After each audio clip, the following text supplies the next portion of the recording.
What's the mood in that part of town? Thank you very much, Peter. Right now, where we are is outside the presidential guest house. That's where the president resides. Inside there's a residence called Mahlambandlovu. So that's where we are, basically digesting the news that the SG of the ANC has just delivered, telling us that as the NEC, they've decided to recall its foremost deployee, President Jacob Zuma, and indeed telling us that tomorrow President Zuma will then have an opportunity to respond to what the NEC has requested.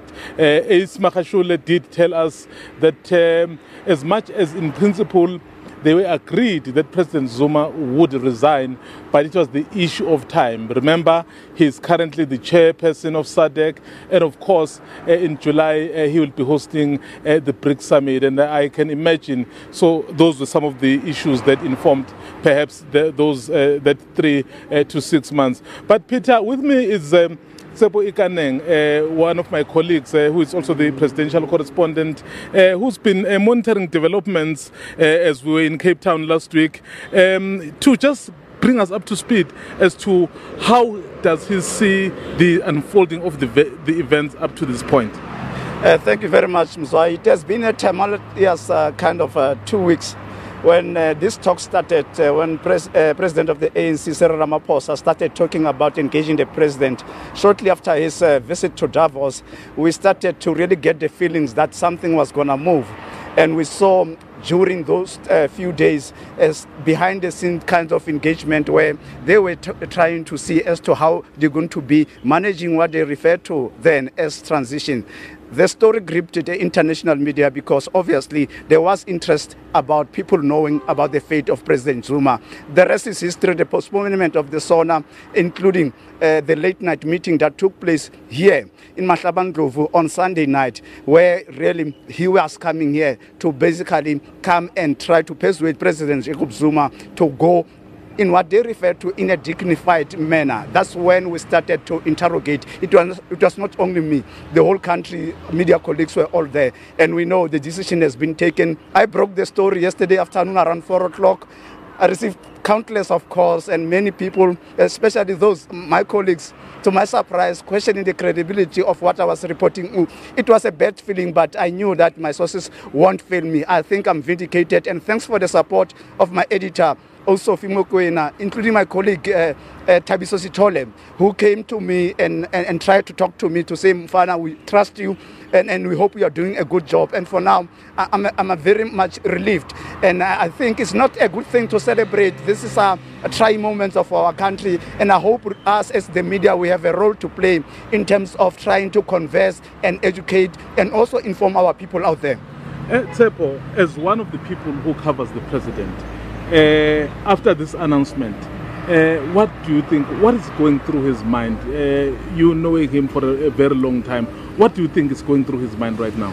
I think for the person I've interacted with, President Zuma, a very warm person. I mean, you know, a jolly person that I've engaged him privately and at work. It's very sad on my part as a father. I look up to him like as an African. But for this to have been dragged up to this level whereby you can see there's a kind of animosity, and I hope maybe the leaders of the ANC would see in themselves to make sure that really they don't humiliate him. He has contributed a lot to our struggle. There's no doubt about that. There's been books and references that have made about his contribution. We cannot erase it. Including myself as a journalist, I've learned a lot in terms of life skills and how he engages with people. And I've seen how many people have been going to see him, ordinary people, how during marches, during rallies, even at home, where he's the man of the people who will be able to sit with people and converse with them on a more person to person. He has that warmth that I think will miss in many other leaders, and attributes generally as a person who's very grounded with the masses. What do you think he will tell us tomorrow? You heard that the SG of the ANC said we will hear from President Zuma tomorrow. Given that the ANC has decided to take this decision, so what are you expecting tomorrow? Do you expect him to accept it or perhaps to take it further? I don't want to speculate anymore. I don't think I have that information. Obviously, as people who have been in politics for a longer time than me, they know how to handle these issues. Over and above, it's about the issue of the well-being of the state. And I think as adults, as people who have contributed a lot to our struggle, they'll find common ground in terms of making sure that this issue is resolved amicably, and maybe we go on with our lives. Thank you very much. That was Tshepo Ikaneng, my colleague here, who's been monitoring events as they've been unfolding for a number of days, or actually maybe weeks, because this story really has been bubbling under for quite some time.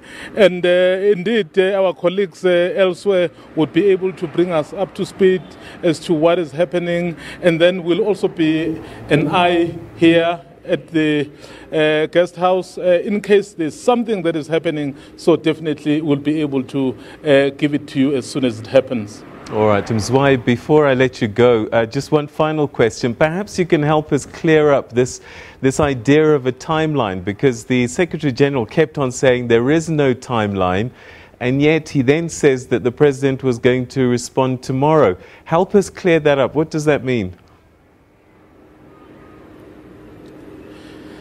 Peter, you would realize that everything that the leadership of the ANC is doing, they are trying to make sure that they don't humiliate the president, as was pronounced by the ANC president, Cyril Ramaphosa. Basically, what they are telling us is that this matter needs to be attended to urgently. And knowing that President Zuma is an old hand in this, is an old politician, so he knows what's happening, so he perhaps should know that they want this thing to be done as soon as possible. So the reason they are saying there is no timeline is perhaps not too... Unfortunately, I'm going to have to drop you for the time being. We'll come back to you a bit later on, because we have to go to Cape Town now. Thanks a lot. That's Mzwai outside the presidential residence.